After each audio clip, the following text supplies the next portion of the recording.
হায়রে দুনিয়া, কেউ কেউ তো অনেকগুলো ভাতও নষ্ট করে, আবার কোনো কোনো মানুষ দেখা যায় ভাতের অভাবে কত কিছুই না করে। দেখেন এই মুরব্বী মানুষটা প্রতিদিন এই নদীতে মাছ মারে তার জীবনটা চালায়। নদীতে কিন্তু পানি নাই, মাছও কিন্তু এত নাই, দুই একটা করে মাছ পায়, সেই জন্যই কিন্তু এই রোদের মধ্যে ওই মানুষটা পড়ে থাকে সারা দিন। দেখলে খুবই মায়া লাগে। মাঝে মাঝে তো আমার কাছে যদি মাছ থাকে তারপরও আমি তার কাছ থেকে মাছ কিনে নেই। আসসালামু আলাইকুম বন্ধুরা, সবাই কেমন আছেন? আলহামদুলিল্লাহ আমি আপনাদের দোয়া এবং আল্লাহর রহমতে অনেক ভালো আছি। আশা করি আপনারাও ভালো আছেন। তো চলে আসলাম নতুন একটা ভিডিও নিয়ে। দেখেন আমাদের সমাজে কিন্তু অনেকেই আছে, আমাদের সমাজের মধ্যে অনেকেই আছে যে মনে করেন ভাত খাইতে যায় ভাত নষ্ট করে, কিংবা ভাত বেশি করে রান্না করে অনেকগুলো ফেলাই দেয়। কিন্তু আবার অনেক মানুষই আছে কিন্তু সেই এক মুঠো ভাতের জন্য অনেক কিছু করে। তারপরও আমাদের সমাজের ওই বড়লোক মানুষগুলো কিন্তু ভাত নষ্ট করবে, কিন্তু গরিবদের কিন্তু দিবে না। এটা কিন্তু একদম আমাদের সমাজের নিয়ম। যাই হোক, এই মুরব্বী আঙ্কেলটাকে দেখলে আমার কাছে অনেক খারাপ লাগে। মাঝে মাঝে আমার কাছে যদি মাছ থাকে তারপরও যদি তার সাথে দেখা হয়ে যায় আমি মাছ কিনে নেই।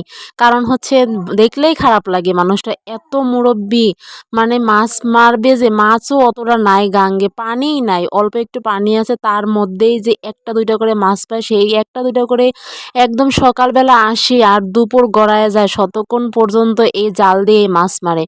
যাই হোক, এখানে হচ্ছে আমি হচ্ছে ভিডিও করতে বাইরেছিলাম যে আজকে হচ্ছে আবহাওয়াটা খুবই ঠান্ডা, এই জন্য আমি ভিডিও করতে বাইরেছিলাম। সেজন্য তাৎক্ষণিকভাবে দেখি ওই আঙ্কেলটা যাইতেছে, মনে হলো যে একটু তুলে ধারণ করি।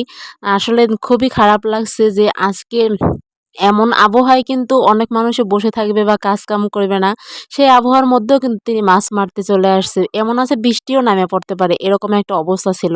তারপরে এই তো আমি হচ্ছে চলে আসলাম আর কি, দুপুর হয়ে গেছিল, রান্না বান্না করতে চলে আসছিলাম। এখানে হচ্ছে মাছ দিয়ে একটা মাত্র সাজনা ছিল, সেই সাজনা দিয়ে আলু আর বেগুন দিয়ে ঝোল করব, এই জন্য কিন্তু ঝোলটা করে নিলাম। আর আগে থেকে আমার এই মাছগুলো ভাজা ছিল ফ্রিজে, সেজন্য একদম কষায় নিলাম তরকারির সাথে। এভাবে কষায় নিলে কিন্তু খেতে অনেক বেশি মজা লাগে। যাই হোক, ওই ঝোলের তরকারিটা তো হয়ে গেছিলো, এরপর এখানে একটু ভাজি করে নিব।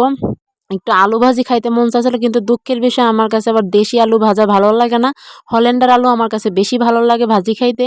কিন্তু আমার কাছে ওই আলুটা ছিল না, মানে বাড়িতে শুধু এইবার আমার জামাই হচ্ছে এই আলুগুলো, অনেকগুলো আলু কিনছে, দেশি আলু একদম 1 মণ কিনে ফেলছে। এখন অন্য আলু যদি কিনি এই আলুগুলো নষ্ট হয়ে যাবে, সেজন্য কিন্তু কষ্ট করে হলো এই আলুগুলো আমার খাইতে হয়।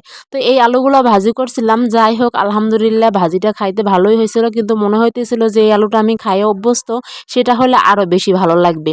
তো আপনাদের কাছে এই ভিডিওটা আমার কেমন লাগে অবশ্যই একটু কমেন্ট করে জানাবেন। আর আপনাদের কিন্তু কমেন্ট দেখলে অনেক বেশি বেশি ভালো লাগে, আরও সামনে ভালো ভালো ভিডিও দেওয়ার ইচ্ছা জাগে।